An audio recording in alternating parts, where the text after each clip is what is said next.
Predčasne volitve so tako rekoč pred vrati. Uradna kampanja se začne že čez 14 dni. V zadnjih dnevi ste razburkali slovensko javnost z nekaj krepkimi izjavami.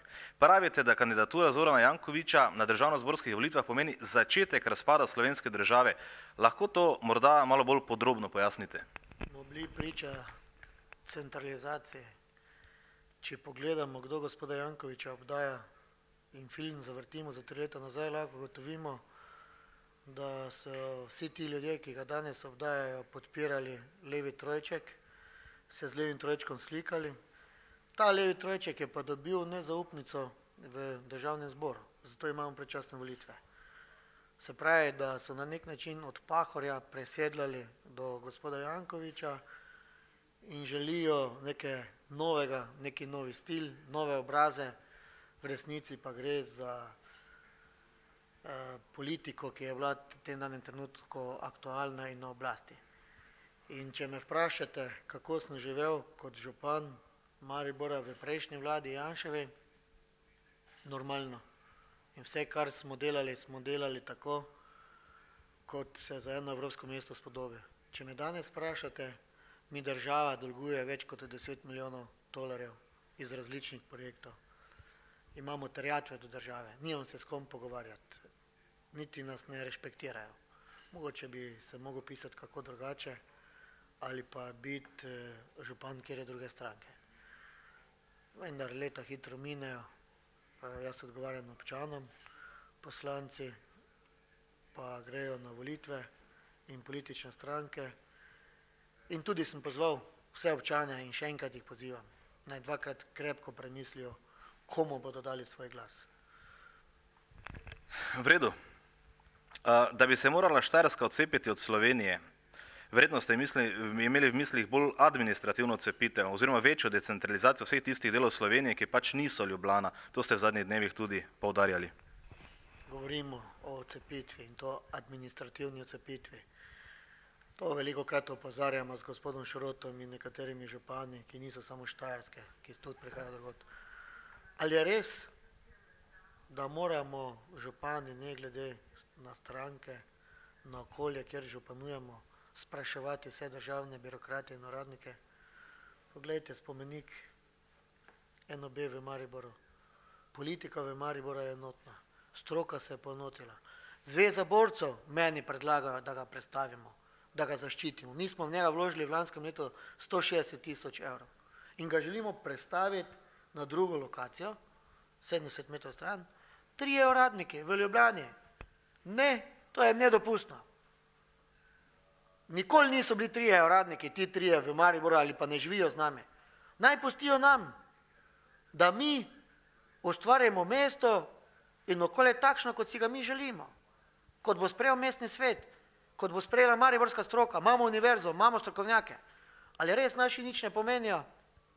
To je en banalen primer. Potem, če gremo kot predsednik skupnosti občin, vam lahko potrdim, država zmerom prenaša naloge na občine.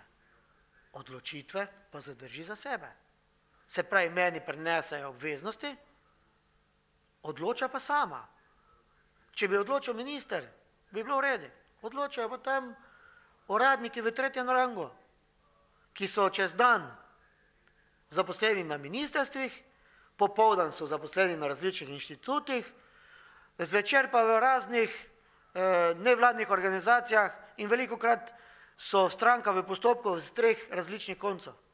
To lahko župani z veseljem dokažemo pri sprejemanju prostorskih aktov, pri sprejemanju nekatere zakonodaje, kar pogledajte, kdo forsira sprejemanje nekaterih zakonov in čez leto ni se vprašajte, kdo je predsednik takšne drugačne komisije. Ta isti uradnik, ki je zagovarjal v parlamentu zakon. Omenili ste rekli banalni oziroma plastični primer tega spomenika sredi Maribora. Dejansko glasno opozarjate, da se Mariboru ves čas dela krivica. Lahko še naštejete nekaj konkretnih primerov tega metanja polen pod noge? Tu ne gre za polena pod noge, tu gre za dejstva. Zakaj je vlada Republike Slovenije oziroma služba vlade za lokalno samoupravo že več kot 2 leti dolžna 2,5 milijona evrov mestni občini za 2 projekta, karanteno in krožišče? Zakaj že 8 let se ne moremo zmeniti za denar, ki smo mi ga dolžni, ki ga še gospod Sovič investiral v bivšo kasarno v Melju. Ali res moramo mi, župani, prositi za vsaki projekt, ki je kakorkoli nacionalni projekt, da se kaj premakne pa spremeni? Samo 2 meseca, še do kulturne prestolnice Evrope.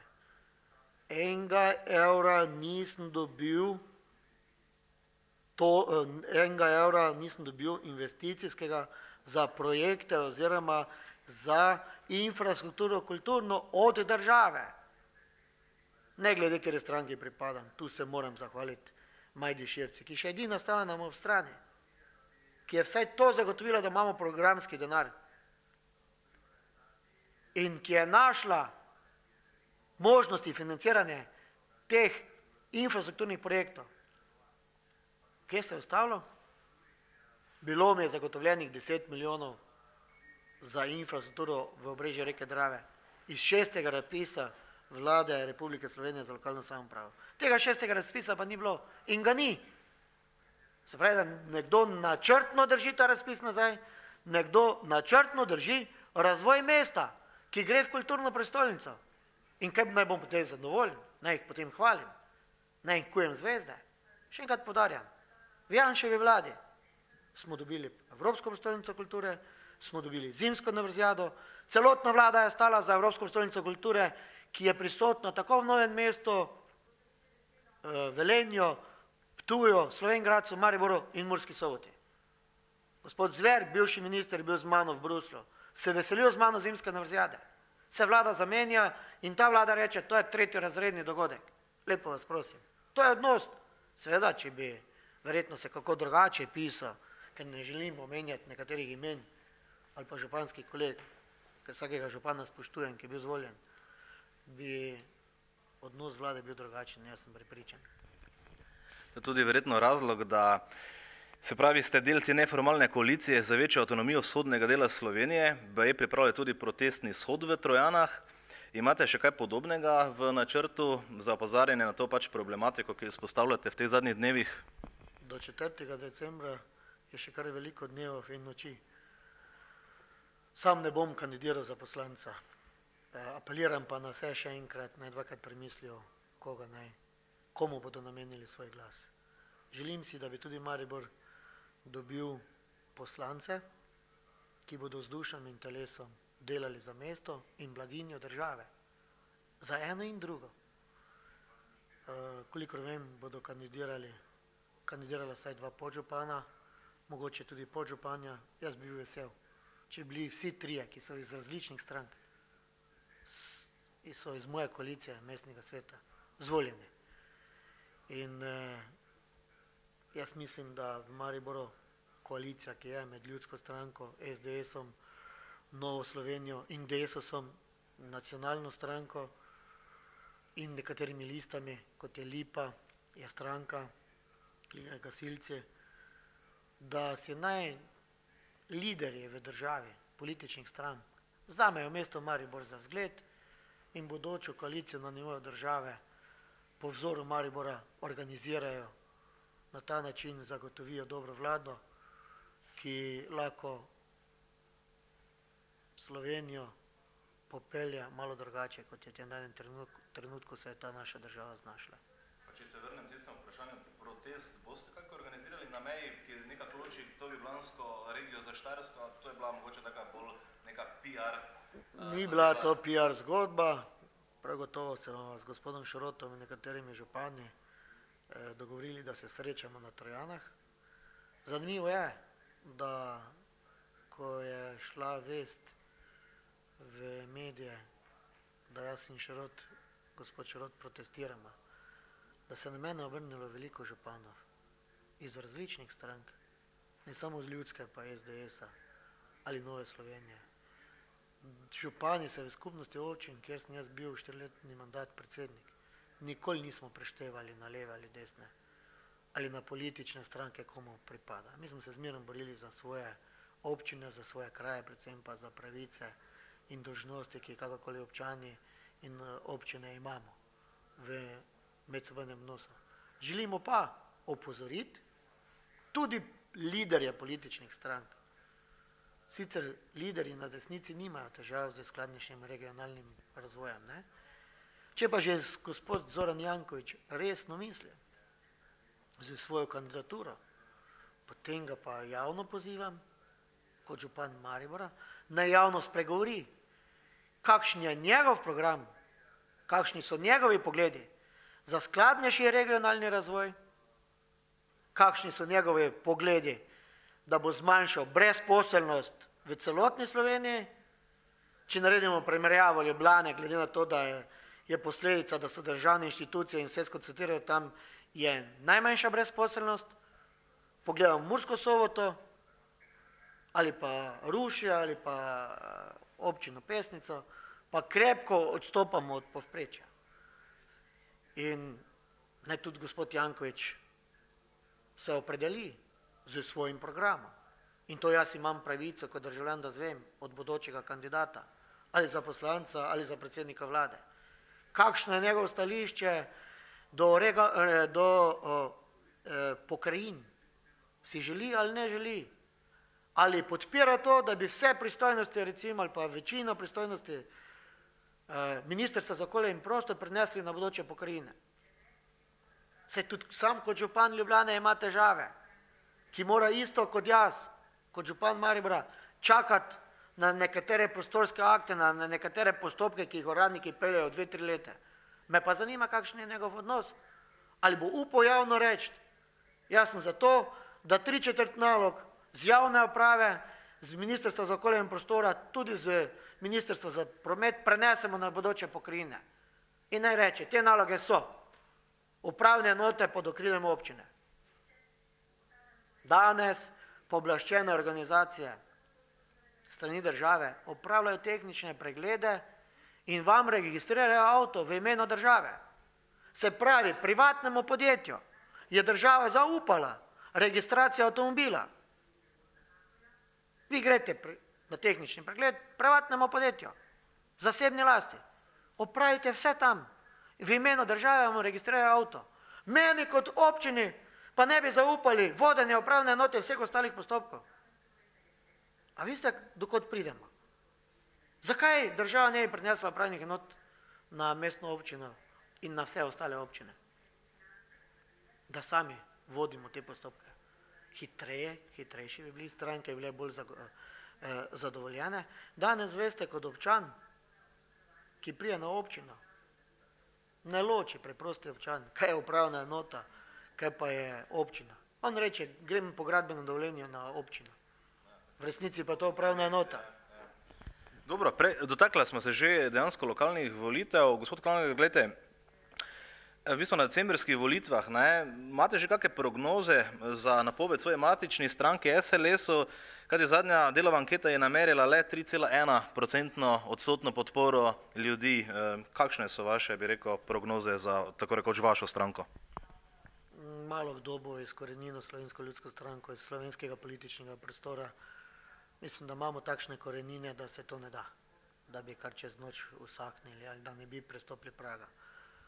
Jaz mislim, da lahko prestopimo prag in da smo lahko tako v opoziciji, kot tudi partneri bodoče koalicije, odvisno pa seveda od volilnega rezultata.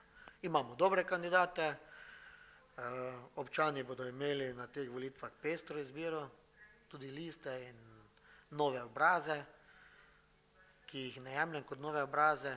Vsi ti obrazi so bili v preteklosti skriti za politiko. Tudi gospod Virant ni novi obraz, je bil minister v Janševi vladi. Gospod Virant ni bil sicer član SDS-a, je pa bil tesni sodelavec SDS-a. Tako da tudi gospod Hanžek ni mogel priti do varuha človekovih pravic, če ne bi imel od zadaj političnih botrov.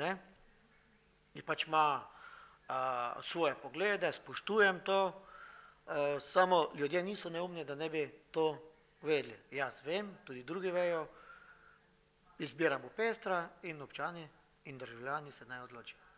Eno vprašanje na tem delu, kaj vi mislite osebno, zdaj omenjali ste že listo Zorana Jankovića, tukaj pri listi Gregorja Viranta pa so bile špekulacije, da je Virant začel solirati, spet drugi pol, bi rekel, neke medijske strinje pa govori o tem, da je mogoče bil to vseeno dogovor z vodjo opozicije Janšo. Maste mogoče kako idejo, je kaj v ozadju ali gre dejansko, bi rekel, da se Virant odloča, gre neko svojo politično pot?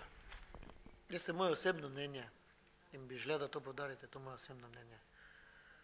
Jaz ne odobravam tega, kar je gospod Virant storil zadnji dan ali pa mesec dni pred volitvami. Če kdo gre svojo pot, naj gre, svobodna izbira, samo se to stori prej.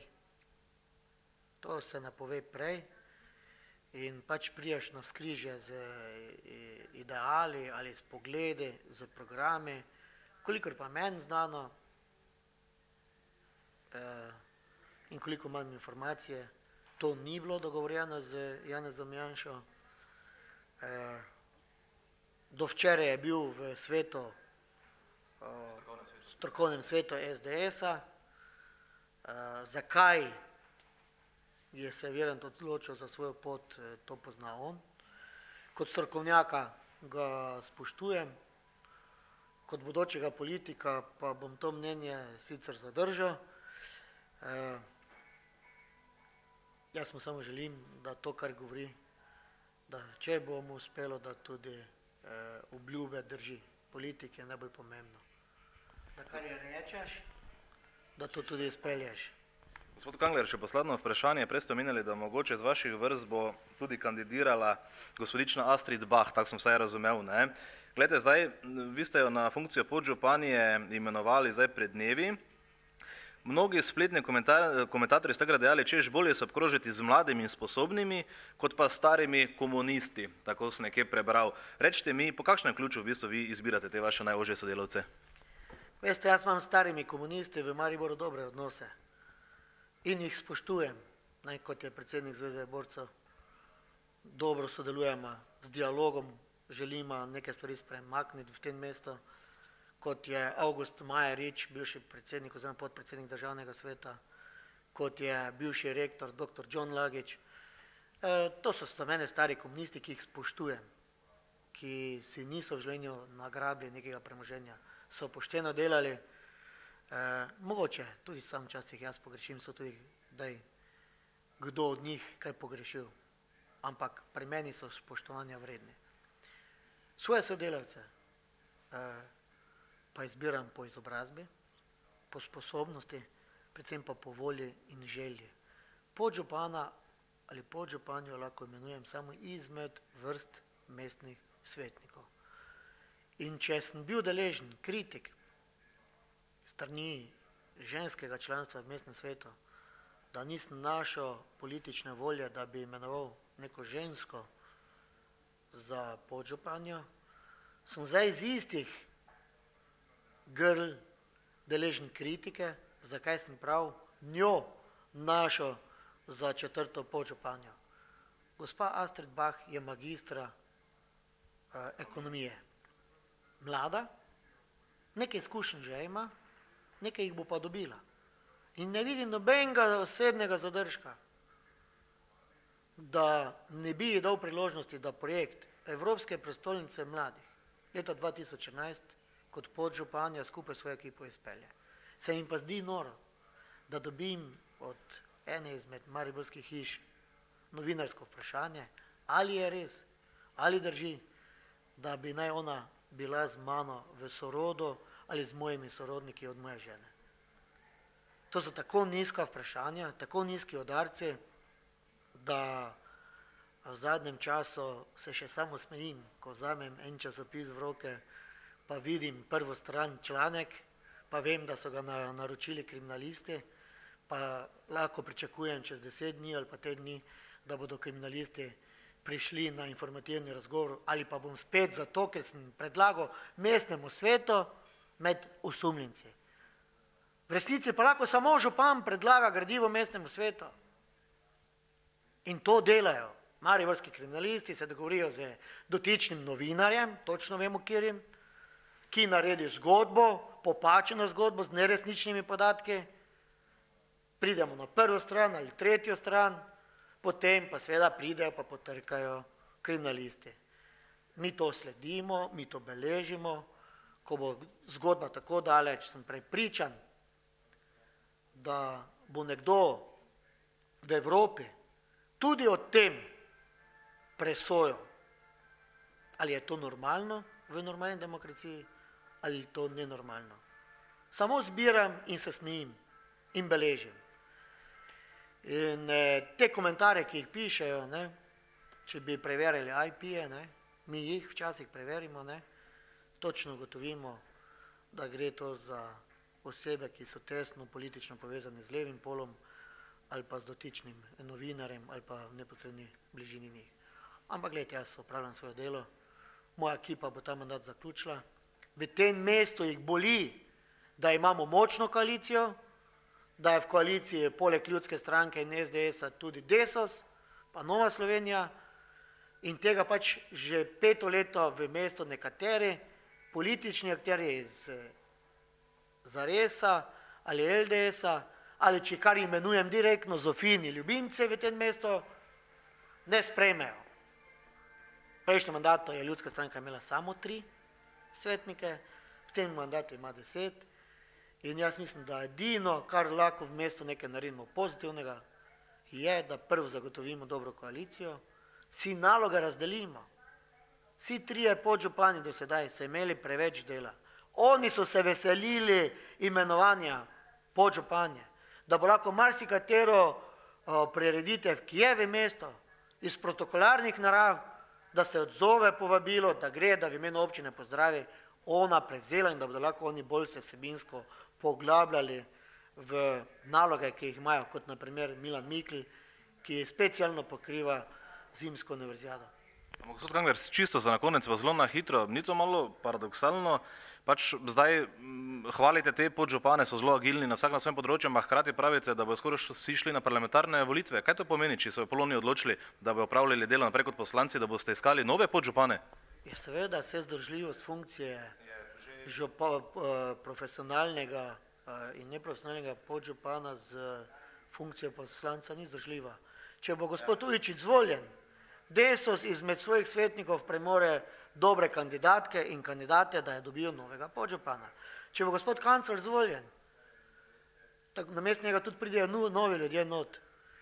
Tudi SDS premore dobre ženske in moške člane mestnega sveta, ki lahko prevzamejo funkcijo podžupana. Gospod Mikl po vsej verjetnosti ne bo kandidiral in jaz ne vidim nobenih zadržkov. Tudi če bi bila slučajno gospa Astrid izvoljena, imamo še več žensk in ljudi v svetniški skupini, ki lahko prevzamejo funkcijo podžupana takoj. Tudi jaz nisem večno. Tudi meni se jutri lahko kaj zgodi. In nekdo mora to prevzeti in peljati. Delo na občini sme trpeti. In zaradi tega delo ne bo trpelo. Ravno nasprotno.